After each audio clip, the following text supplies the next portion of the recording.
جو نہ تھے خود راہ پر اوروں کے ہادی بن گئے، کیا نظر تھی جس نے مردوں کو مسیحا کر دیا صلی اللہ علیہ وسلم۔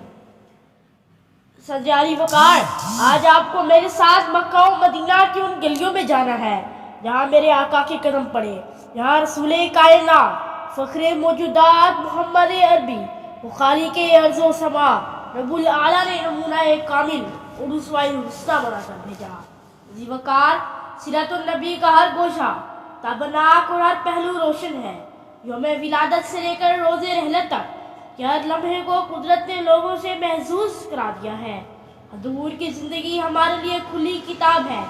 آپ کے انداز و اطوار، مزاج، حرکات و سکنات، نشست و برخاست اور عادات و خیالات ہوں یا واقعات طائف، شیب ابی طالب میں محصور ہونے کے واقعات ہوں یا فتح مکہ کے، یا آپ کی عبادت الہی جس کو دیکھ کر دشمن بھی بے اختیار کیا اٹھے، عاشق محمد ربہ کہ محمد تو اپنے رب کا پکا عاشق ہے۔ ہر چیز میں آپ ہمارے لیے اسوہ کامل ہے، مگر موجود سامعین، بات ہے عمل کرنے کی۔ ذی وقار، 12 ربیع الاول کو ہم کیوں نہ عہد، کیوں نہ عید کہیں۔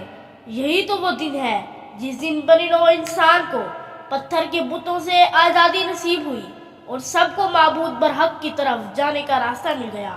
مجھے تو رشک آتا ہے حضرت حلیمہ کی قسمت پر جس نے شہنشاہ دو عالم کو اپنی گود میں کھلایا۔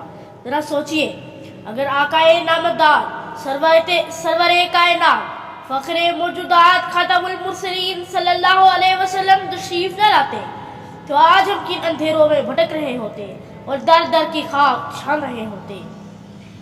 وہ بجلی کا کڑکا تھا یا صوت ہادی، عرب کی زمین جس نے ساری ہلا دی، عرب کی زمین جس نے ساری ہلا دی۔